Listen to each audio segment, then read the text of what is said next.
So hello and welcome to what is in California the 7 a.m. morning meditation. And to introduce the meditation, I think that it's fair to say that for many people in daily life, our capacity for awareness, attention, is pulled around left and right, up and down, by whatever we're thinking about. Or our capacity to be aware in a clear way is lost, absorbed into our thoughts, and the thoughts can be a little bit like a popcorn machine that's just popping up all kinds of thoughts, or like a blender that's spinning around all kinds of ingredients. And so the mind might not be very still. It might be somewhat agitated, the thinking mind. It might be chasing after thoughts, stories, ideas. And it might be jumping around a lot between themes. It might be involved in multiple tracks at once, tracks of concerns or ideas. And I met a man once who said that he had 7 tracks of different themes going on in his thought stream all the time, and I never quite understood how that could be, but that's what he said. And so one of the tasks at the beginning of meditation is to settle that, to compose oneself, to orient oneself. And it's not so different from how we would do that in a lot of different settings, that we would prepare ourselves physically and psychologically for some kind of activity we're going to do. If you haven't thrown a basketball into a hoop for a long time, but it seems somewhat important to do it well, you might stand at the free throw line and take a moment or two to orient yourself, to compose yourself, to gather yourself, to really be there in your body, and take a deep breath or two, get yourself oriented, aim toward the basket, and really kind of engage with your whole body and your whole mind, focused on that, oriented towards that basket to shoot the basketball. It might be that you have to give a speech, and before you get in front of the stage, you orient yourself, compose yourself in a similar kind of way.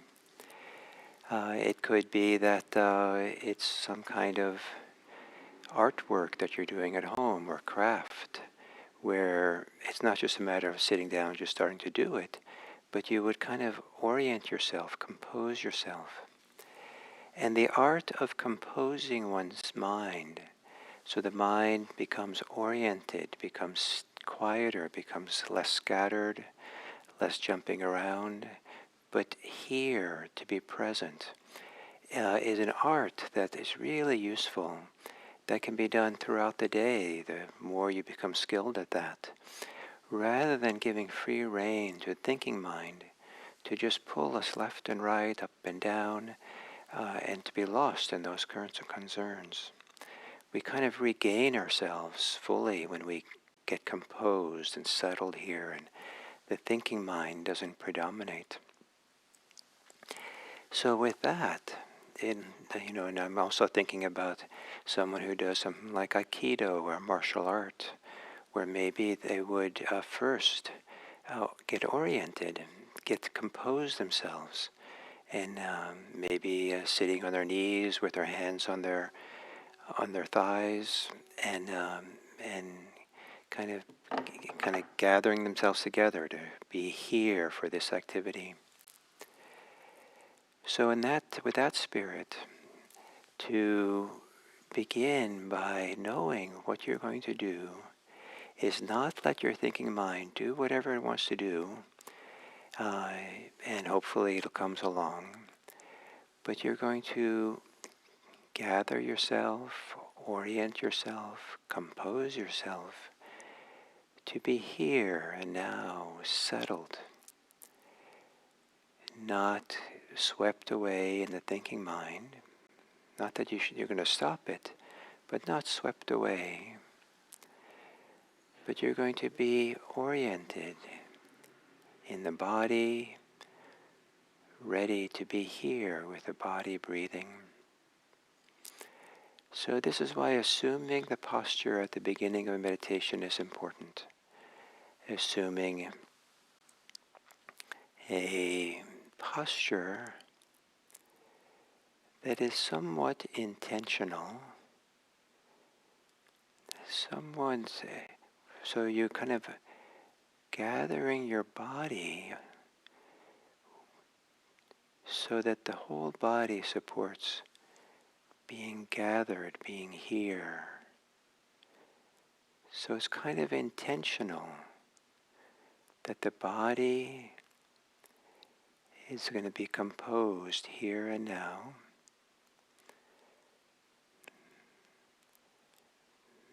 Generally, it means if you're sitting, to sit a little bit more upright. If you're lying down, adjusting the spine and the shoulder blades, the head, in such a way that it's a little bit more alert, less casual, a little bit more intentional. So yes, I am here.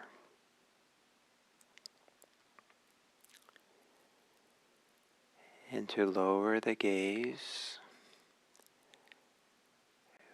Lowering the gaze is beginning to shift and change from a scattered mind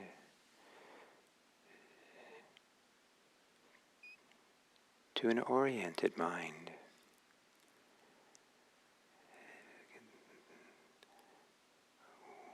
Where the thinking mind begins to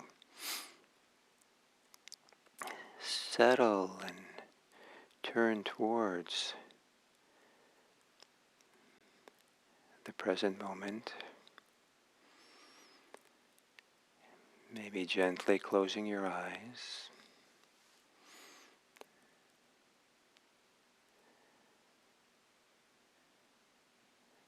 And being somewhat definitive about orienting yourself to how and where you experience your breathing while you meditate. Gently, in a relaxed way, gather yourself, your body, mind, heart,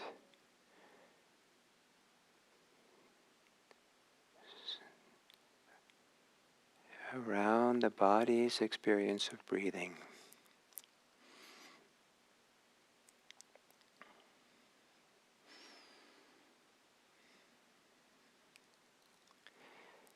And in a gentle, enjoyable way, like you're getting ready, preparing yourself, gathering yourself to throw a basketball or something. Gently take some deeper, fuller breaths. And exhale to let go of everything else.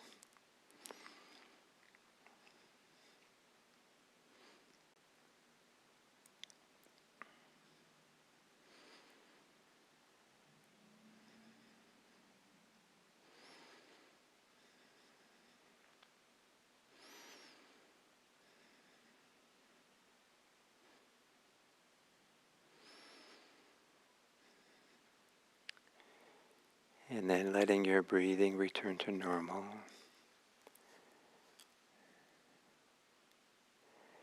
And it's as if your body's experience of breathing is inviting you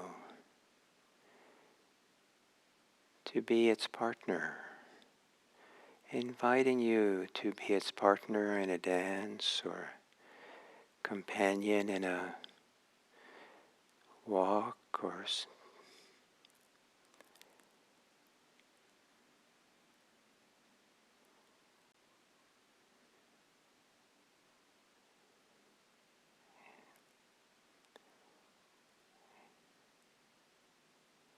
give yourself over to the experience of the body breathing.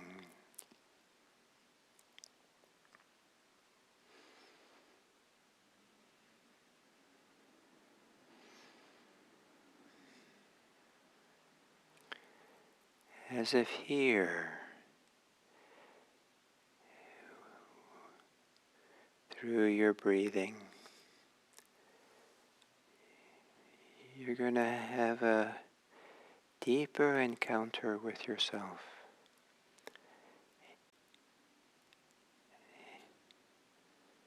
You're going to listen, feel, sense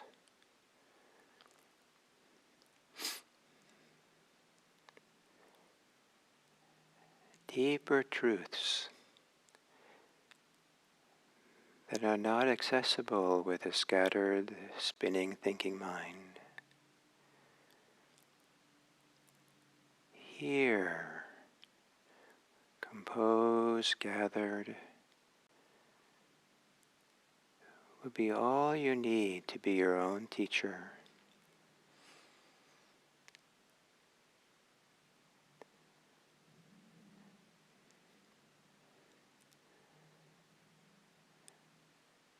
Being a partner, a companion to the movements of breathing, changing sensations of breathing in your body.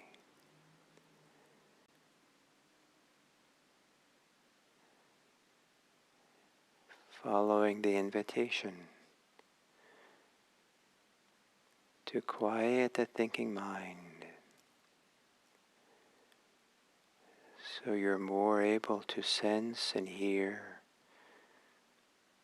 be available for what's deep in your experience, the path to greater stillness and peace.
time to time during a meditation session to take care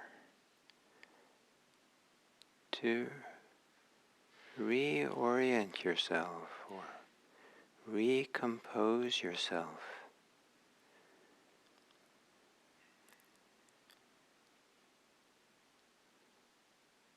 to be established here,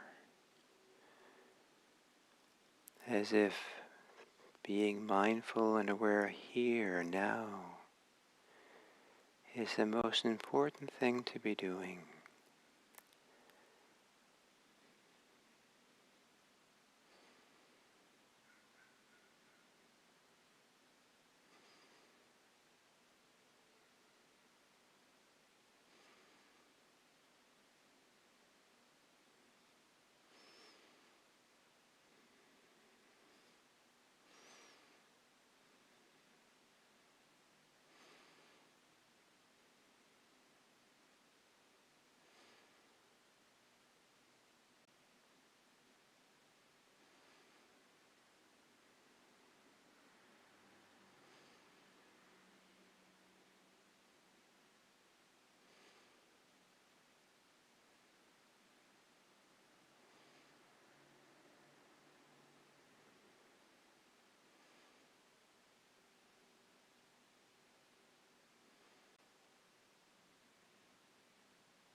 And as we come to the end of the sitting,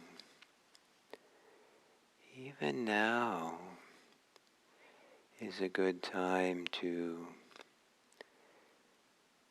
compose oneself here and now again, to gather oneself together, rooted here in this place, this time, to gather oneself to be grounded in the body and your seat,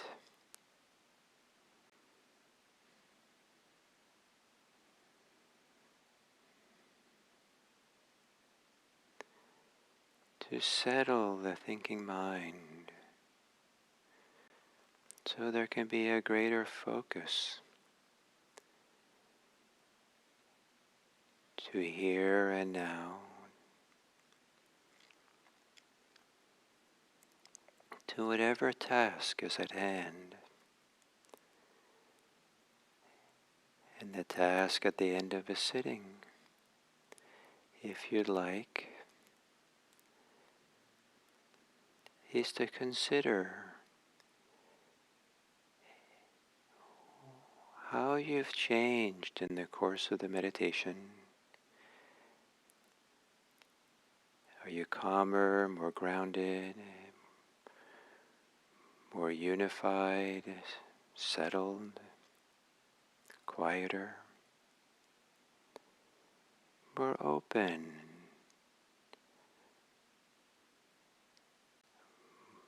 with kindness and goodwill, more accessible? Whatever way that you benefited, consider, imagine how that can be included in how you orient yourself to be with other people, to be oriented or collected in such a way that there's a respect and a care for others, a presence of mind and body that's ready to take in, invite the wholeness of another person into our attention.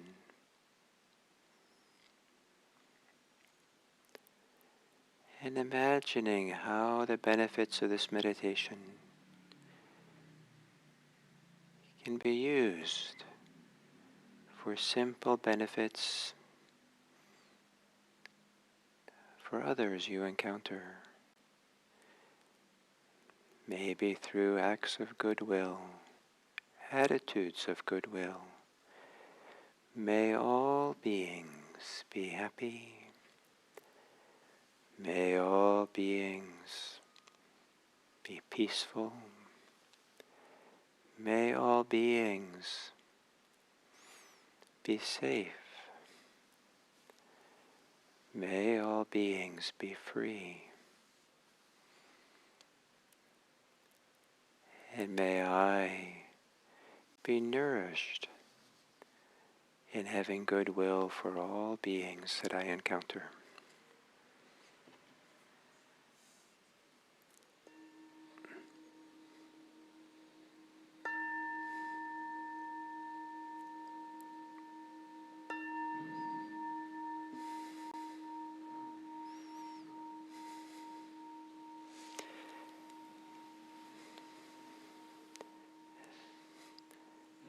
Thank you.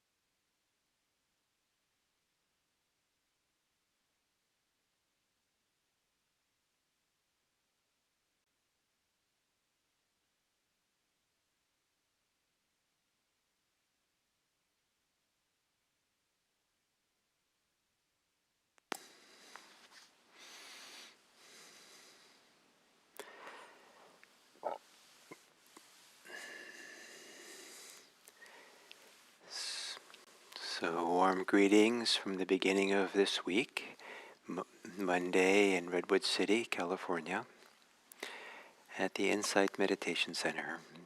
And I'm delighted to be here with you in this way on YouTube. And the topic for this week is a particular teaching the Buddha gave.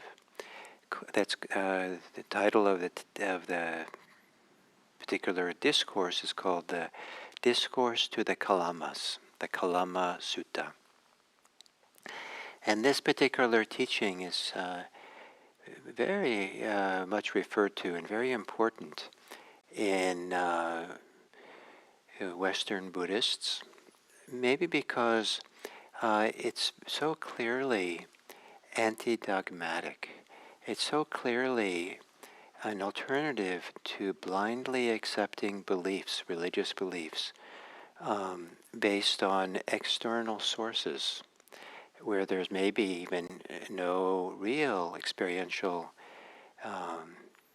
evaluation, experiential confirmation of these teachings.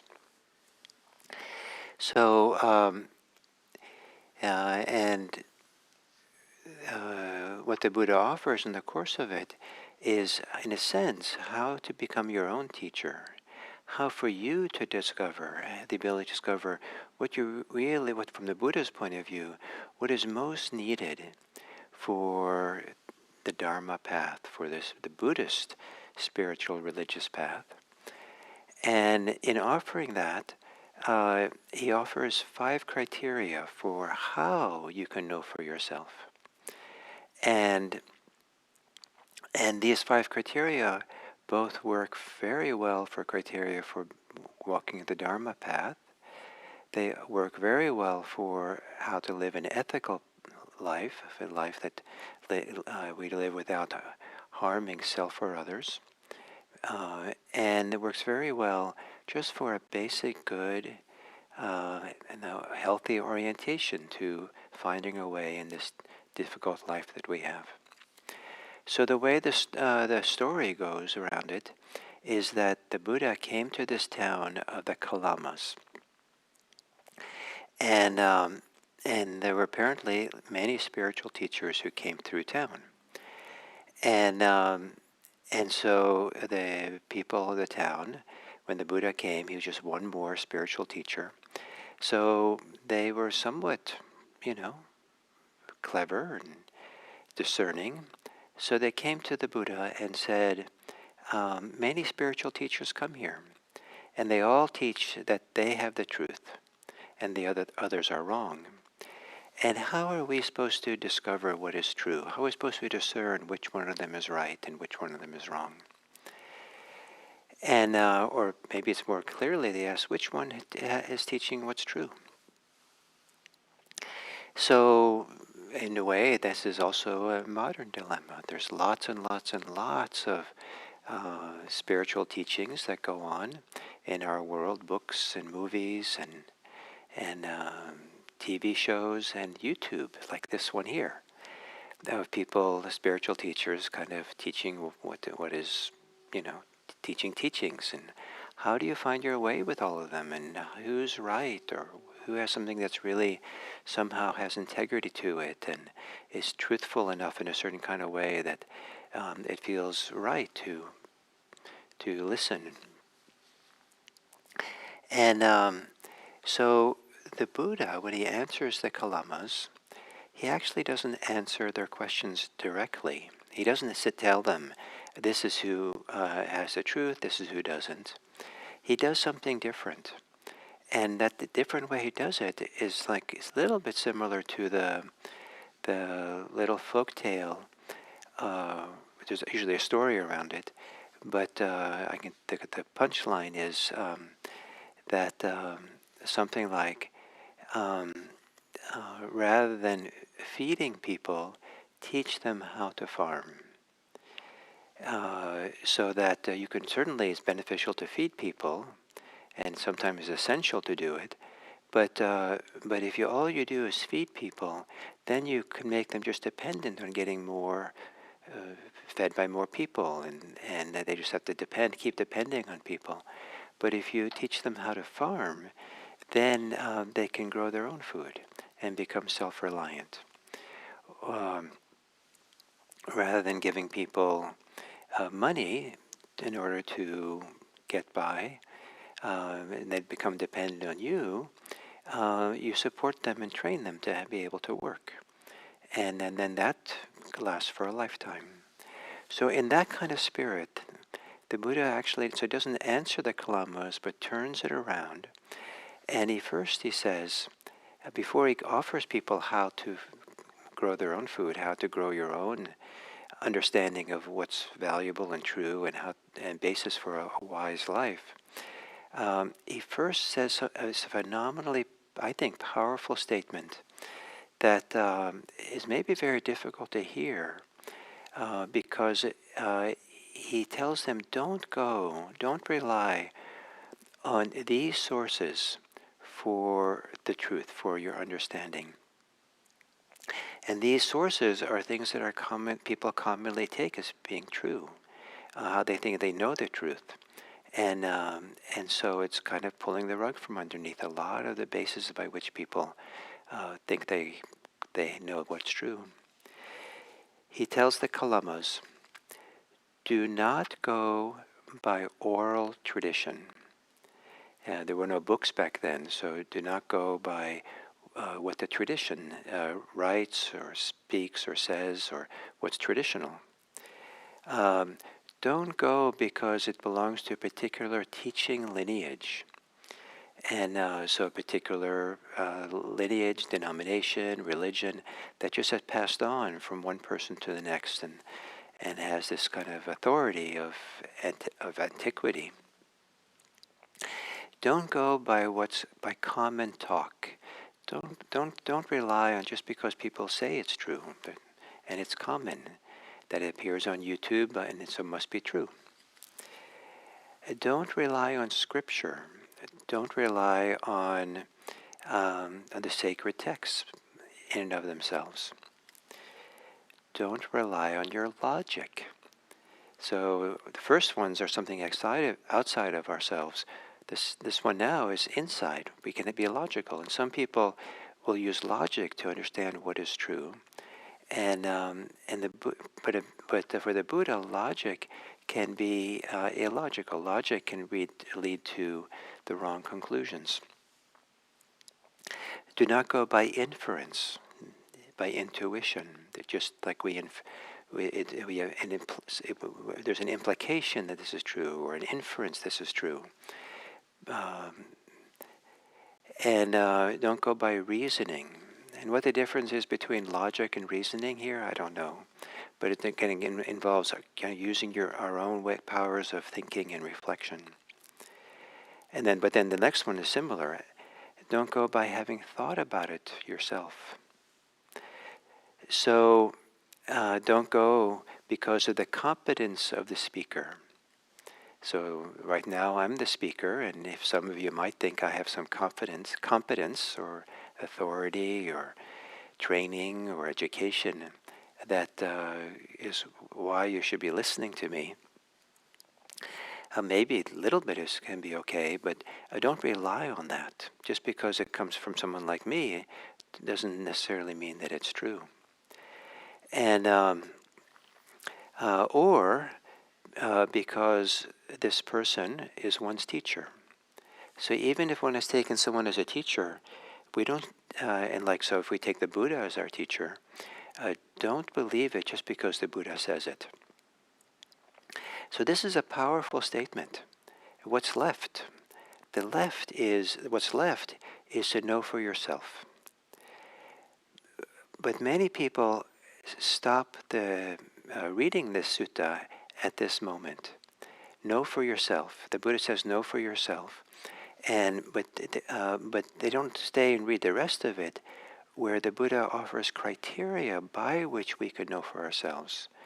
Because a simple idea that you should know things by yourself doesn't give us the tools, the orientation, the skills, the criteria, the approach that allows us to be a good teacher for ourselves.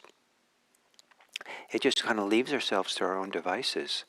And we might have the wrong priorities. We might have the wrong orientation of what to look for. We might have the wrong belief systems that just keeps us in the world of suffering. So we have to go on into the text and really, if you really want to see what the Buddha says. And so here he's saying something. He's saying, I'm going to teach you now something. And this is how you can know for yourself. So is he now becoming an authority figure, your teacher, or your, that you now have to rely on what he says? In a certain kind of way, we have to rely on these teachings that teachers like the Buddha give, not because they're true, and they're not presented as in the orientation, this is doctrinally true or something, but rather because they might be pragmatically true. They're practically true, and the way to discover whether they're practically true is by putting them into practice. See if offers you an orientation, a way of looking at your life, a way of considering, a way of focusing on what's happening that allows you to move towards freedom, allows you to move from freedom from suffering. It allows you to go in a good direction, a healthy direction, rather than an unhealthy direction. And so in the process of it, then the Buddha offers 5 different criteria for or frames of reference. I like the expression frame of reference, by which we look at ourselves, look at our world, so that these are the things we can know for ourselves.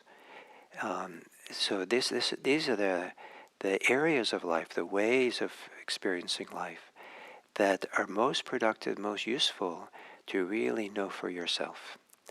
And so that's what we'll talk about over these next 4 days, is reviewing these 5 criteria, and consider how they might be helpful for us, and not as a way of accepting any teachings as being true, but rather these are the things that we can learn for ourselves and become our own teacher in a way that are beneficial. So for this, if you're interested, as a kind of homework before tomorrow, is to consider what are the sources that you rely on for the truth, for what you think is spiritually true, existentially true, for how you see the world, how you see yourselves. What is it? Where is it derived from? How do you know your beliefs that you do have? And are they things that they're so traditional to believe this? Is it because of a teaching lineages or a particular teacher who says so?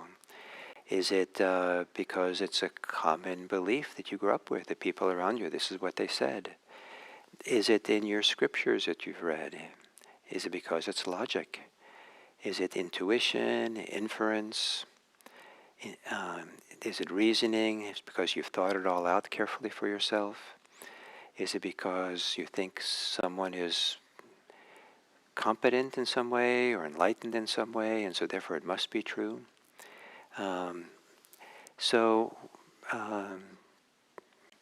So consider these things, and then tomorrow we'll start.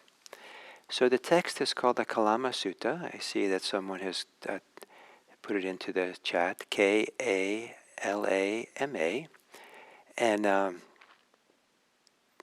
and it's it should be relatively easy to find a source of it on the whole text on the web if you type Kalama Sutta.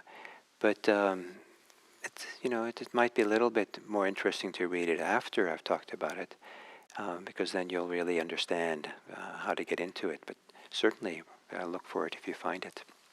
Read it if you find it. So thank you, and I'll be back here tomorrow.